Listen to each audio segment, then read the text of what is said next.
Welcome to episode 3. The reason I titled this episode God Remembers has to do with names, and I'm fascinated with names. I'm very, very interested in the names I gave my children. In the last episode, I talked about how I named my daughter Natalie after Natalie Wood. And here is where my story gets quite interesting. And I have many stories to tell about Catalina, okay? And I'm going to only do part of them here because I want to keep these episodes short. I've noticed people's attention spans is very limited on some of these.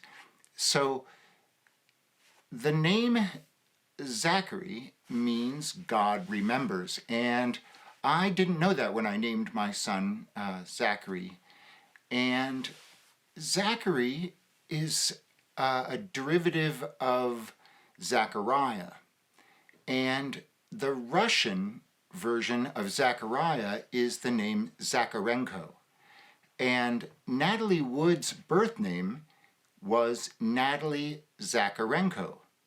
Now, my son was born in 2001, and my daughter was born in 2007. So 6 years before I named my daughter Natalie after Natalie Wood, I named my son Zachary, which is her family name. And it's something I hadn't thought about. But so there's some interesting things on Natalie and Zach's birthday. So Natalie and Natalie Wood were born under the sign of Cancer on July 20th, either 1938 or 2007. And the sign of Cancer looks like a 69, or a 6 and a 9 together. The 6 and the 9 are the twin numbers. And my name Thomas is Aramaic for twin. And so in this story, I have a real fascination because twin keeps coming up all the time, or people who have double names, or a name they share with a famous person. But in this case, the Cancer sign is like a 6 and a 9. And I also mentioned in the last episode that July 20th is the day that man landed on the moon, and that was in the year 1969, which is also the 6 and the 9. And if you count forward from 1938 to 2007, that is 69 years. So my story starts to get really interesting to me when I really start to look at all of the details like that.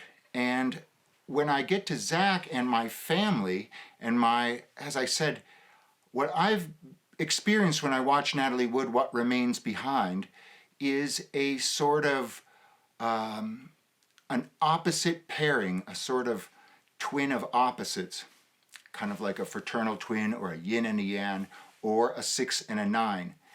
And the very interesting thing comes up with our birth dates. So Zachary, my son, was born 6 days after Natalie, my daughter. I was born 6 days after my brother Doug. So I have another interesting twin pairing on the birth dates of my brother, myself, and my daughter and my son. But here's the interesting thing about that 6-day separation in each case. It runs on the cusp of a Western zodiac symbol change. So my brother was born a Pisces, but I'm an Aries. So even though we're 6 days apart, we're very different. And Natalie was born a Cancer, and Zachary was born a Leo, and so also very, very different. And another interesting thing is I have a brother who is a Pisces, and Natalie Wood's sister, Lana, was born on March 1st and is a Pisces. And the interesting thing is she was born on March 1st, and my brother was born on March 18th. And if you put the 1 and the 8, and I'm just going to say now, 8 is like our family's lucky number. My mother was born on December 8th. My father was born on October 8th. And the 8 symbol is very interesting because it's the infinity symbol rotated. or vice versa, however you want to see it. It's a figure eight.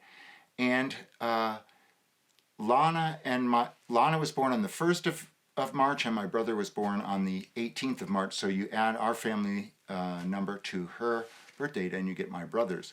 My sister, Jill, is 7.5 years younger than me. And Lana Wood, it turns out, is 7 years and I think 9 months younger than Natalie Wood. So Natalie Wood and I both have a younger sister who's between 7 and 8 years younger, and we have a sibling who is a Pisces.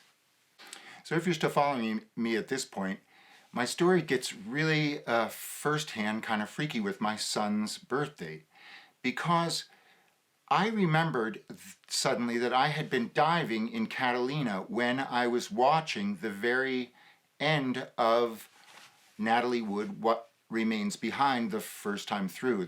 The two things that really struck me were the fact that I had broken my wrist, and then also this part about Catalina where she drowned. And she drowned in 1981, and in 1993 I went to Catalina after the wedding of my Chicago area friend Brian Engelbrandt, who had moved out to California and was marrying in San Diego. And I had organized a dive trip with both of our friends, Chris Larrabee and Christine Whitty, who was my wife-to-be.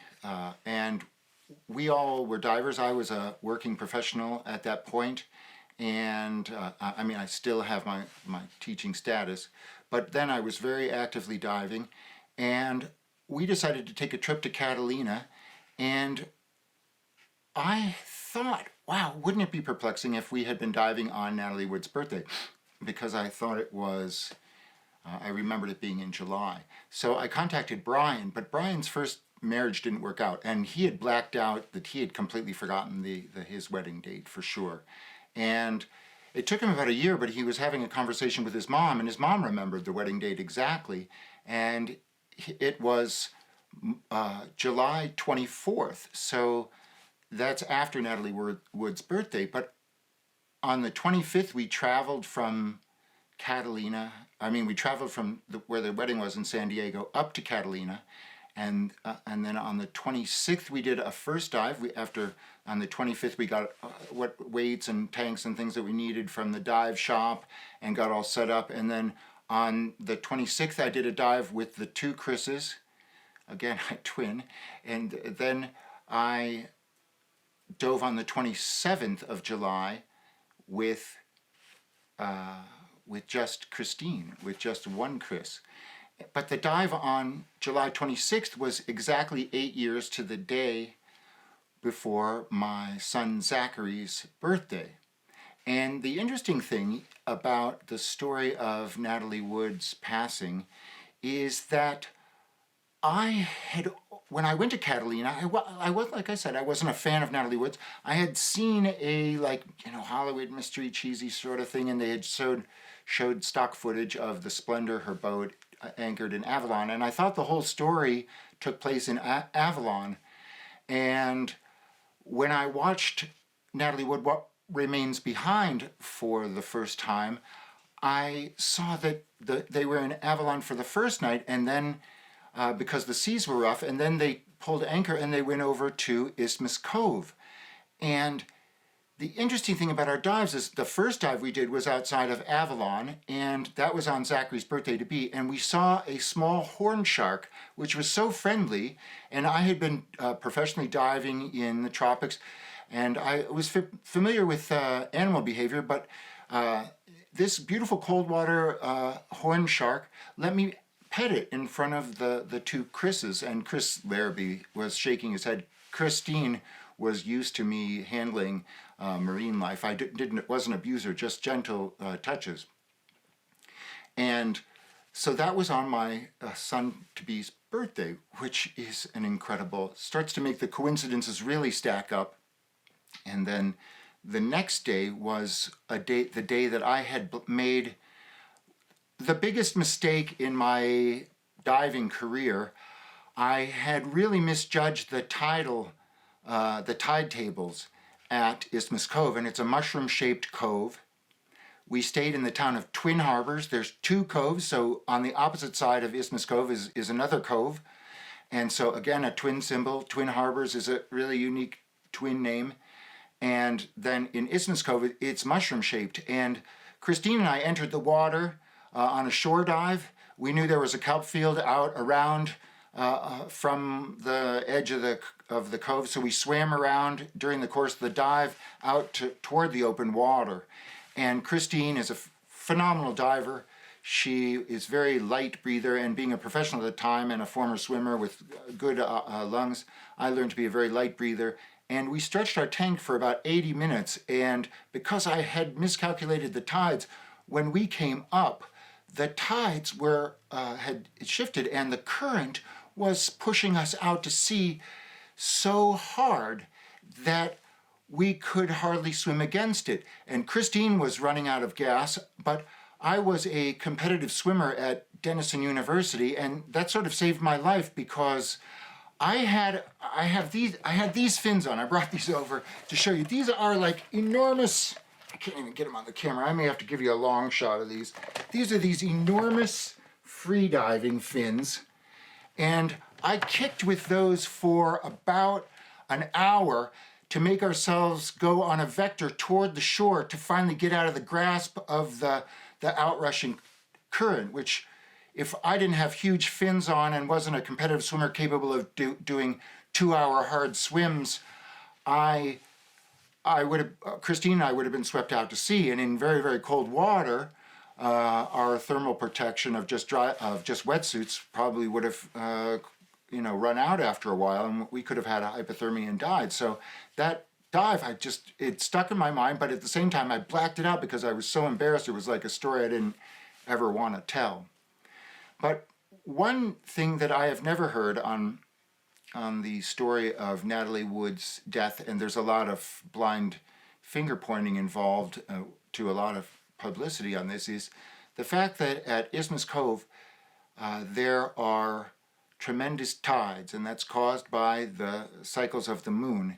And as I said in the story, the moon plays into this a lot. And if Natalie Wood had slipped into the water with just night clothes in, this is cold Pacific water, she wouldn't have been able to swim a foot back to her boat in the strong currents that Christine and I were caught on the 27th of July.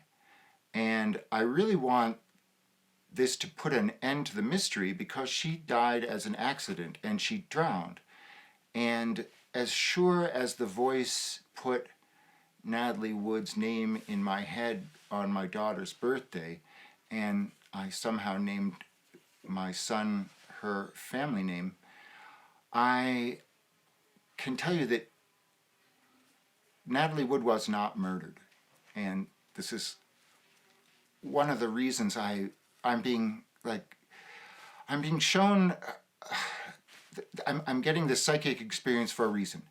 And I want the guilt to go away from the people involved in this. So I have a lot more to tell about the diving in Catalina and even connecting it to the movie West Side Story in future episodes. But for now, I'm going to just end this by talking about a video I posted from Whiteboard today where I went to Hollywood and I met the star of a documentary film called Confessions of Superman, and it was about costumed superheroes taking pictures for money with people on the Hollywood Walk of Fame. And I by chance ran into him, and I really urge people to watch this video because Christopher Dennis was one of the most photographed people in Hollywood because of his persistence as the Superman, his love for the character. But he was unfortunately robbed and beaten and stripped of his Superman uniform and therefore his income. And he became desperate, and he died actually when he got trapped trying to find warm clothing.